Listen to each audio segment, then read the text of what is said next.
नमस्कार साथियों, स्वागत है आपका अपने यूट्यूब चैनल वीआईपी टेक्नो में। साथियों, आज की इस वीडियो में हम लोग बात करेंगे उत्तर प्रदेश संयुक्त प्रवेश परीक्षा पॉलिटेक्निक 2022 के बारे में। ठीक है साथियों, तो उत्तर प्रदेश संयुक्त प्रवेश परीक्षा पॉलिटेक्निक का फॉर्म ऑनलाइन होना स्टार्ट हो चुका है। अगर आप लोग यूपी से पॉलिटेक्निक करना चाहते हैं तो JEECUP.admission.nic.in पे जाकर आप लोग अप्लीकेशन ऑनलाइन कर सकते हैं। चलिए हम लोग बात करते हैं कि क्या क्या प्रक्रिया होने वाली है, कितना फीस है, कब तक डेट है और सीटें कैसी हैं, कितने ग्रुप में बांटा गया है। ठीक है, चलिए यहाँ पे देखिए, 1 नंबर पे अनुसूचित जनजाति के लिए अभ्यर्थियों के लिए 200 तथा सामान्य एवं अन्य पिछड़े वर्ग के अभ्यर्थियों के लिए 300 रुपये आवेदन शुल्क निर्धारित है। ठीक है, इसमें विलम्ब शुल्क का कोई प्रावधान नहीं है। ठीक, दूसरे नंबर पे है वर्ष 2022 में और हकारी परीक्षा में सम्मिलित हो रहे अभ्यर्थी भी उत्तर प्रदेश प्रवेश परीक्षा पॉलिटेक्निक 2022 में आवेदन कर सकते हैं, परंतु चयनित होने की स्थिति में काउंसलिंग से उत्तीर्ण होने का प्रमाण पत्र अंक पत्र प्रस्तुत करना होगा। अगर आप लोग इंटर में हाई स्कूल में अपीयरिंग है तभी इस फॉर्म को भर सकते हैं, लेकिन जब आपको एडमिशन करना होगा, काउंसलिंग में जाना होगा तो उसमें आपको दिखाना होगा अंक पत्र। ठीक है, नेक्स्ट है संयुक्त प्रवेश परीक्षा परिषद उत्तर प्रदेश द्वारा आयोजित उत्तर प्रदेश संयुक्त प्रवेश परीक्षा पॉलिटेक्निक 2022 में सम्मिलित होने से अभ्यर्थी उन्हें सभी नियमों एवं प्रतिबंधों से आबद्ध होंगे जो विभिन्न स्थानों पर दिए गए हैं या जिन समय समय पर परिषद या राज्य सरकार प्रस्तुत करे या लागू करे। ठीक है, इसके लिए आप लोग ब्यूरो का इसको डाउनलोड कर लेंगे पूरे अच्छे तरह से पढ़ के, तब आपको फॉर्म भरना है। अगर पूरे पॉइंट को लगातार बताया जाए तो वीडियो आपका बहुत बड़ा हो सकता है। ठीक है, तो चलिए हम लोग कुछ पॉइंट जो इम्पोर्टेंट है उसको हम लोग देख लेते हैं। चलिए, ग्रुप देखिए, कई ग्रुपों में ये इसमें कोर्स कराया जाता है। ठीक है, तो ये ग्रुप जो है वही मुख्य ये ग्रुप है डिप्लोमा इंजीनियरिंग और टेक्नोलॉजी पाठ्यक्रम का। यही ग्रुप सबसे इम्पोर्टेंट है, सबसे ज़्यादा बच्चे इसी में एडमिशन लेते हैं। चलिए, 3 वर्षीय ये कोर्स है। ठीक है, डिप्लोमा कोर्स है वो 3 वर्षीय है।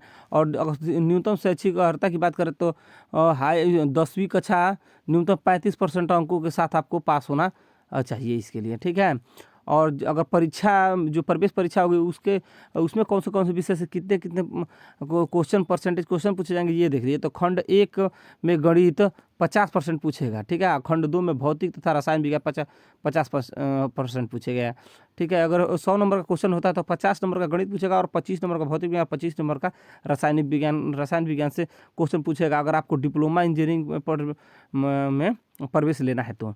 ठीक है, उसके लिए न्यूनतम शैक्षिक अर्हता है हाई स्कूल। अगर आप इंटर किए हुए हैं तो आप लेटरल एंट्री से डायरेक्ट सेकेंडरी में एडमिशन ले सकते हैं, लेकिन उसमें भी कंडीशन ये रहता है कि कुल सीट का लगभग 10% ही सीटें रहती हैं लेटरल एंट्री के लिए, डायरेक्ट सेकेंड ईयर के लिए। ठीक है, इस तरह बहुत सारे ग्रुप हैं। अगर हम लोग ग्रुप देखें तो बी ग्रुप है एग्रीकल्चर इंजीनियरिंग, इसमें 3 वर्षीय, ये भी 3 वर्षीय है। यहाँ पे देखिए, हाई स्कूल का कक्षा में कृषि के साथ न्यूनतम 35% अंक के साथ उत्तीर्ण किया हो। ठीक है, या हाई स्कूल परीक्षा कृषि के साथ उत्तीर्ण न हो, और यदि इंटरमीडिएट परीक्षा कृषि के विषय के साथ उत्तीर्ण है तो भी अभ्यर्थी इस ग्रुप में पात्र हो सकता है। ठीक है, इसमें भी परीक्षा का जो पैटर्न है वो खंड 1 में 50% गणित से क्वेश्चन आएगा और खंड 2 में भौतिक विज्ञान तथा रसायन विज्ञान से रसायन तथा कृषि से 50% क्वेश्चन आएंगे। इसी तरह सी में फैशन टेक्नोलॉजी है, D modern office management and secretary से, इसी डी है डिप्लोमा इन फार्मेसी, 2 वर्ष का कोर्स है। ठीक है, इसी तरह बहुत सारे ग्रुप हैं। ठीक है, GEFGHIKL ये सब ग्रुप है। तो आपको जिस ग्रुप में भरना है उसके लिए आप लोग प्रॉस्पेक्टर डाउनलोड करके और इसको अच्छे से पढ़ लीजिए, क्या इसके लिए योग्यता है और कितने वर्ष का कोर्स है और परीक्षा का पैटर्न क्या रहेगा, सब इसमें दिया हुआ है। ठीक है, चलिए हम लोग लेटरल एंट्री की अभी हम लोग बात करते हैं। इंटर है तो डायरेक्ट लेटरल एंट्री से सेकेंडरी में एडमिशन ले सकते हैं। देखिए यहाँ पे दिया हुआ है, डिप्लोमा के 3 वर्षीय पाठ्यक्रम में द्वितीय वर्ष प्रवेश हेतु ग्रुप के लेटरल एंट्री के आवेदन करता कृपया निम्न सारणी का भली भांति अध्ययन कर सुनिश्चित कर ले कि वह जिस पाठ्यक्रम में आवेदन करना चाहते हैं उससे संबंधित निर्धारित परिवर्तन अन्य शर्तें पूरी करते हैं। उसके लिए भी कुछ नियम है। जैसे देखिए, अगर आप civil engineering environment and pollution control civil and environment engineering में एडमिशन लेना चाहते हैं तो आपको इंटर किए हैं। ठीक है, यहाँ पे देखिए प्रवेश अर्हता दिया है कि हाई स्कूल के साथ निम्नलिखित ITI ट्रेड में उत्तीर्ण हो। या तो आप हाई स्कूल के साथ ये ट्रेड उत्तीर्ण होना चाहिए, ये वाले जो तीनों ट्रेड दिए हैं, जैसे COE, construction and wood working से sector, draftsman civil, painter general, कक्षा 10 उत्तीर्ण अभ्यर्थी और होंगे। कक्षा 10 अगर आप पास कर लिए पेंटर जनरल से ITI के हैं तो ये तीनों ट्रेड के लिए आप अप्लाई कर सकते हैं। तो हाई स्कूल के साथ ITI ट्रेड उत्तीर्ण हो तो अब आपका लेटरल इंटरमीडिएट एडमिशन हो सकता है, या इंटरमीडिएट विज्ञान व्यावसायिक प्राविधिक विषय के साथ उत्तीर्ण हो, या अथवा इंटरमीडिएट विज्ञान विज्ञान विषय के साथ उत्तीर्ण हो, तब इसमें हो सकता है। ठीक है, तो अगर इंटरमीडिएट विज्ञान या प्राविधिक विषय या ठीक है या व्यावसायिक से अगर आप उत्तीर्ण किए हैं इंटर, तो डायरेक्ट किसी इन सब में किसी में एडमिशन हो सकता है।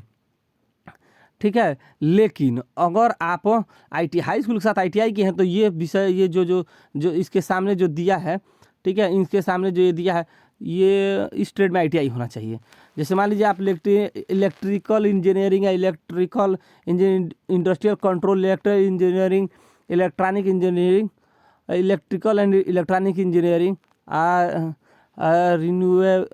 रिन्यूएबल एनर्जी, इसमें अगर डिप्लोमा करना चाहते हैं तो आपको ये जो ITI में ये ट्रेड से आपको ITI होना चाहिए। जैसे इलेक्ट्रीशियन, इलेक्ट्रोप्लेटर, वायरमैन, कक्षा 10 उत्तीर्ण अभ्यर्थी और होंगे। Electrician power distribution, COE electric sector, इससे ITI किया तभी इसमें निम्न ट्रेड में एडमिशन होगा डिप्लोमा के लिए। ठीक है, तो इसी तरह और भी सारे हैं, उसको आप लोग अच्छे से पढ़ के तब लेटरल एंट्री के लिए आप लोग फार्म भर सकते हैं। अगर आप इंटर साइंस से किए हैं तो डायरेक्ट किसी में भी सेकेंडरी में एडमिशन ले सकते हैं। उसके लिए फार्म भरना पड़ेगा, आपको कंपटीशन बीट करना पड़ेगा, उसके बाद आपका एडमिशन होगा। ठीक है, चलिए आयु की अगर हम बात करें तो प्रवेश परीक्षा के माध्यम से प्रवेश चाहने वाले अभ्यर्थियों के लिए न्यूनतम आयु सीमा 1 जुलाई 2022 को काउंट की जाएगी। और उस समय आपको 14 वर्ष का होना चाहिए, 14 वर्ष से कम नहीं होना चाहिए। अर्थात 2022 में प्रवेश हेतु अभ्यर्थी की जन्मतिथि 1/7/2008 अथवा इसके पूर्व की होनी चाहिए। 1/7/2008 से पूर्व की ही होनी चाहिए आपकी डेट ऑफ बर्थ, या 1/7/2008 के भी होंगे तो हो सकता है, या उससे पूर्व के ही होना चाहिए। और आगे हम लोग बढ़ते हैं। शिक्षण शुल्क की अगर हम बात करेंगे, फीस कितना रहेगा, तो देखिए राजकीय संस्थानों में जो आपका फीस होगा वो 8 जून 2010 को जो फीस निर्धारित किया गया था, तो शिक्षण शुल्क उसके अनुसार 8,000 है। छात्र निधि शुल्क 3,870 रुपये है, और छात्रावास शुल्क 800 रुपये है। यहाँ पे देखिए, तो कुल मिला जाकर 12,670 रुपया आपका प्रतिवर्ष का फीस हो जाएगा, इस सबको मिला के। ठीक है, और जिन संस्थानों में छात्रावास की सुविधा नहीं उपलब्ध कराई जाती, उसमें छात्र निधि शुल्क 3,870 रुपये के स्थान पर केवल 2,370 लगेगा। अगर आपके यहाँ छात्रावास नहीं है तो 3,870 रुपये के स्थान पर 2,370 रुपये लगेगा, एवं छात्रावास शुल्क 800 रुपया ये भी छोड़ दिया जाएगा, ये भी नहीं लगेगा। यानी कि कुल फीस आपका अगर छात्रावास नहीं है आपके संस्थान में, राज्य संस्थान में, तो 10,370 रुपये फीस लगेगा। अगर अनुबंधित संस्थान है, ठीक है, अनुनादित संस्थान है यानी एडेड कॉलेज है, तो उसमें फीस लगेगा आपका 19,000। ठीक है, यहाँ देखिए 19,000 फीस लगेगा। ठीक, और अगर निजी क्षेत्र यानी प्राइवेट विद्यालय है तो सब जोड़ के आपको 31,300, देखिए यहाँ पे देख लेते हैं, तो 3 वर्षीय डिप्लोमा इंजीनियरिंग पाठ्यक्रम हेतु 30,150 रुपया, फार्मेसी के लिए 45,000 रुपया है। ठीक है, डिप्लोमा इन आर्किटेक्ट पाठ्यक्रम के लिए 30,250 रुपया है, अलग अलग है। ठीक है, तथा होटल मैनेजमेंट के लिए 31,300 रुपये है। ठीक है, होटल मैनेजमेंट के लिए। वहीं अगर हम बात करें कि जबकि अन्य 2 वर्षीय सभी अन्य पाठ्यक्रम हेतु 22,500 है। ठीक है, 2 वर्षीय पाठ्यक्रम के लिए 22,500 है, उसके अलावा। ठीक है, और इसके बारे में अधिक और जानकारी आपको लेना है तो ये इसके लिए www.afrcup.up2018.in पे लॉगिन करके देख सकते हैं। ठीक है, इस संबंधित और जानकारी आपको चाहिए तो आवेदन कैसे करना है उसको भी थोड़ा देख लें। उत्तर प्रदेश संयुक्त प्रवेश परीक्षा पॉलिटेक्निक 2022 हेतु आवेदन पत्र केवल ऑनलाइन भरे जाएंगे, किसी माध्यम से स्वीकार नहीं किए जाएंगे। ठीक है, और उसके लिए जो वेबसाइट है वो है आपका jeecup.admission.nic.in। इस पे जाके आप लोग फार्म भर सकते हैं। वेबसाइट पर एक और है, वेबसाइट पर ग्रुप ए से के तक के लिए एक फार्म है, ए से के तक के लिए एक फार्म है, और तथा ग्रुप यल हेतु पृथक फार्म उपलब्ध है। ग्रुप यल हेतु अलग फार्म है। ठीक है, चलिए पाठ्यक्रम का ग्रुप यहाँ देखिए एग्जाम के बारे में दे दिया है कि पाठ्यक्रम group A group E1 and E2 और ग्रुप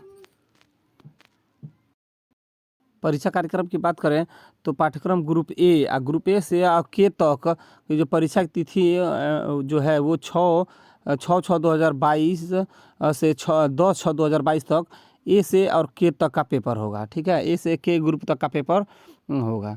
ठीक है, और उसकी सूचना आपको jeecup.admissions.nic.in के वेबसाइट पे उपलब्ध करा दी जाएगी।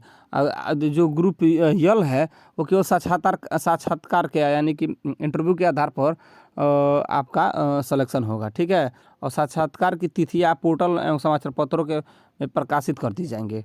ठीक है, अगर हम आरक्षण की बात करें इसमें कि पाठ्यक्रम में आरक्षण कैसे होगा, तो देखिए यहाँ आरक्षण काउंसलिंग के समय काउंसलिंग प्रारंभ होने तक सीटों की संख्या तथा आरक्षण शासनादेश के अधिनियम परिवर्तित हो सकते हैं नियम, लेकिन अभी जो नियम है वो देख लीजिए। क्रम संख्या जिनके लिए आरक्षित है आरक्षित स्थान, अनुसूचित जाति के लिए एक नंबर पर दिया है। देखिए कि अनुसूचित जाति SC के अभ्यर्थियों के लिए प्रत्येक पाठ्यक्रम समस्त प्रवेश सीटों का 21% आरक्षित है। किसके लिए? अनुसूचित जाति के लिए। जनजाति के लिए 2% सीटें आरक्षित है। प्रत्येक पाठ्यक्रमवार समस्त प्रवेश सीटों का प्रत्येक पाठ्यक्रम में 2% सीटें आरक्षित है ST के लिए।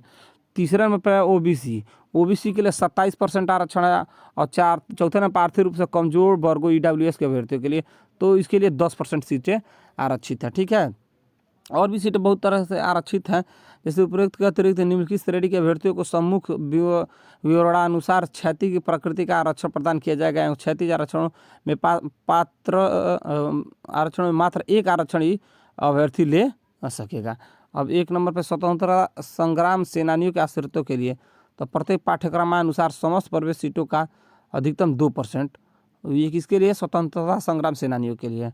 और दूसरा, उत्तर प्रदेश के सेवानिवृत्त अथवा अपंग रक्षा कर्मियों अथवा युद्ध में मारे गए रक्षा कर्मियों अथवा उत्तर प्रदेश में तैनात रक्षा कर्मियों के पुत्र पुत्रियों को प्रत्येक पाठ्यक्रमानुसार समस्त प्रवेश सीटों का अधिकतम 5% उनके लिए आरक्षित है। तीसरा, शारीरिक रूप से विकलांग अभ्यर्थियों के लिए 5% सीटें आरक्षित हैं, और महिला अभ्यर्थियों के लिए 20% सीटें आरक्षित हैं। ठीक है, तो ये सब कुछ महत्वपूर्ण जानकारियाँ थी। ठीक है, अगर आप लोग को फॉर्म भरना है तो www.jeecup.admissions.nic.in पे लॉगिन करके और आप लोग प्रॉस्पेक्टस पहले डाउनलोड कीजिए, अच्छे से पढ़ लीजिए, उसके बाद से फॉर्म को भरिए। ठीक है साथियों, धन्यवाद।